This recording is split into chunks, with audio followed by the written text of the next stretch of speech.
Well, it's been a busy day around the country. Plenty of politics before we see Parliament return for 2023 next week. And one man who will be in the thick of it when it does, Sky News political editor Andrew Clennell, who joins me now. Andrew, we'll pick up the economic manifesto. It's dominated the headlines right around the country, released, of course, by the Treasurer in the form of a 6,000-word essay to the monthly magazine titled The Rebirth of Capitalism. It's gone off a bit like a bomb in the business community. Economists have criticised it heavily. All the key players, the BCA, the industry group, have argued that he's sleepwalking us into a command economy. What do you make of it? Well, I think it's a mistake. I think, as you editorialised, he just should be getting on with his job. I mean, I had a politician say to me yesterday that one of the reasons Albanese's doing pretty well, or perceived to be doing pretty well, is he's seen to be reasonably humble and getting on with the job. And this is the opposite of this. This is Jim Chalmers lecturing from on high, like the university academic he used to be, saying, I know the way forward. Well, you know, Federal Treasurer is a pretty tough job. Why don't you just get on with it?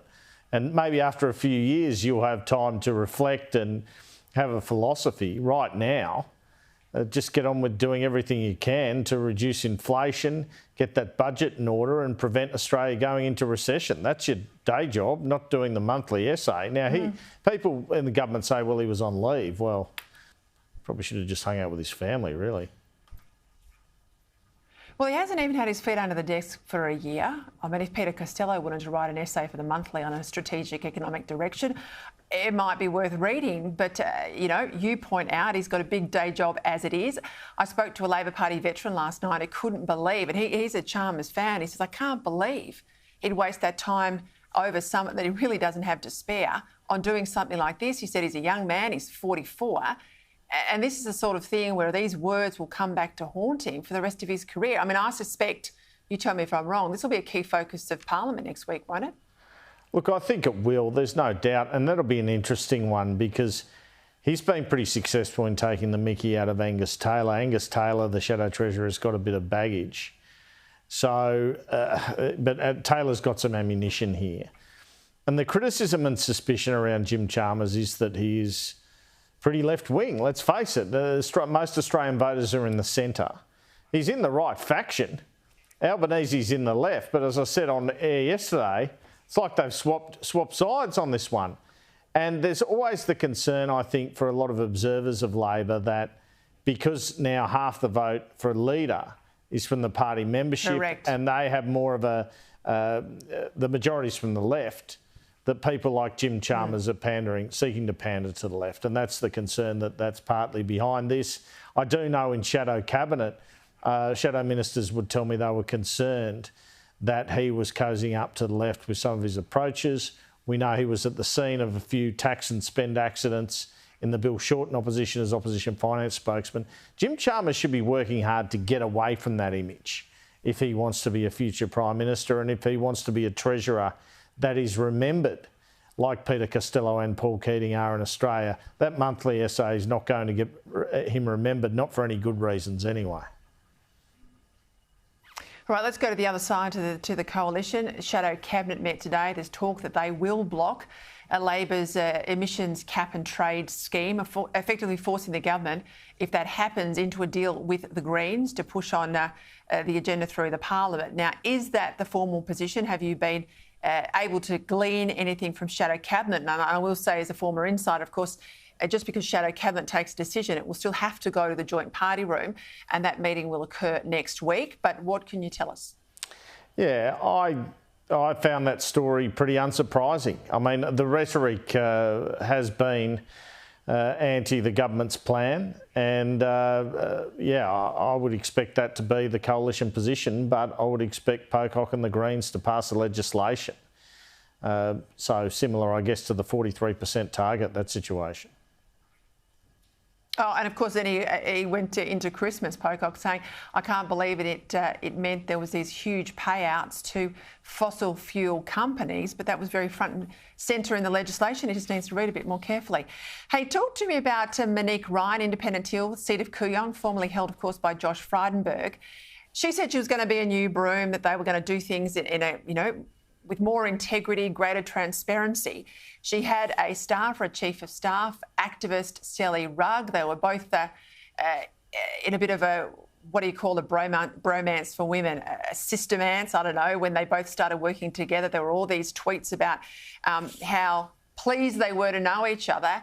Now, Rugg is taking her to court for allegedly breaching workplace relations laws. I do find it interesting, having been a staffer myself, that Rugg claims she was asked to work unreasonable hours. Now, I don't know what unreasonable is in politics. You work pretty crazy hours. But I do make the point for people at home, Rugg would be in receipt, as all staff are, of a tens of thousands of dollars cash bonus. They get paid that every year in lieu of overtime. What's the argument from Rugg, Andrew? Well, I don't think she has much of an argument, but let's see what the Fair Work Commission says. I mean, it just seems pretty preposterous to me. And she seems to have brought the action because she was dismissed, so she's after unfair dismissal.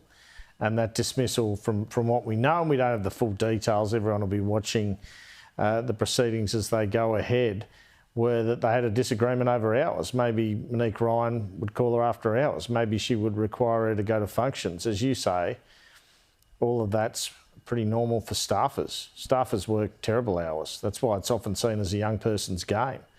And, you were the ultimate staffer in a government, so you would have been working 24 hours. It's a cause, it's a life. It's more than a job, these jobs, aren't they? It's a vocation. Even though the politicians actually usually cast, or sometimes cast you aside, or you get cast aside with them. Now, I suppose we should be grateful that people do it at all, really.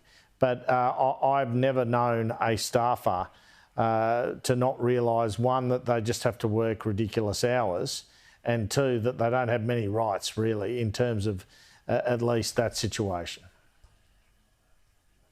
Yeah, well, most good staffers that I know on the left and the right, both sides of politics, if they're in it for the right reasons, you don't even think about the hours. I mean, it is the best job you can ever have. I still regard it, sorry Sky News, but I still regard it as an honour and a privilege to do that job. Would have done it paid nothing at all. But anyway, I might be a bit weird there. Let's go to New South Wales. We've got the election there, of course, in March. The election there, the 25th of March.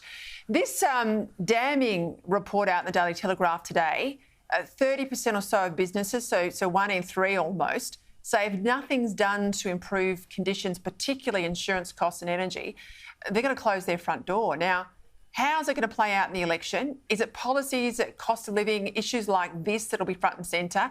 Or will it be, given the issue of the Catholicism of the Premier, will it come down to those sorts of personal issues?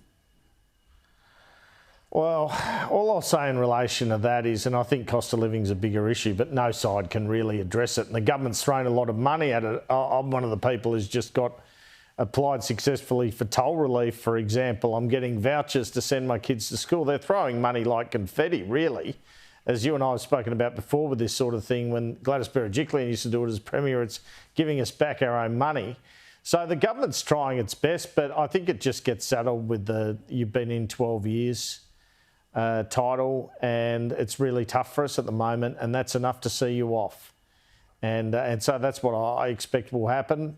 Perhaps there's no fairness to it in a way. The New South Wales government's reasonably competent, but I do not see them at the moment winning this election. It doesn't help they have a small margin, it's got to be said, Peter. If they had, a 10-seat buffer in majority or something, I might have a different view. But the cost of living will feature, but I can't see either side having the magic pudding to solve that one. I think everyone's just got to ride that out this year and hope the whole thing doesn't come crashing down, which is what that story indicates it could. And that's my biggest fear at the moment. I made mention there of the Premier's religion. He's a very proud Catholic, but his Catholicism came up in the relation to a policy dispute about pokies.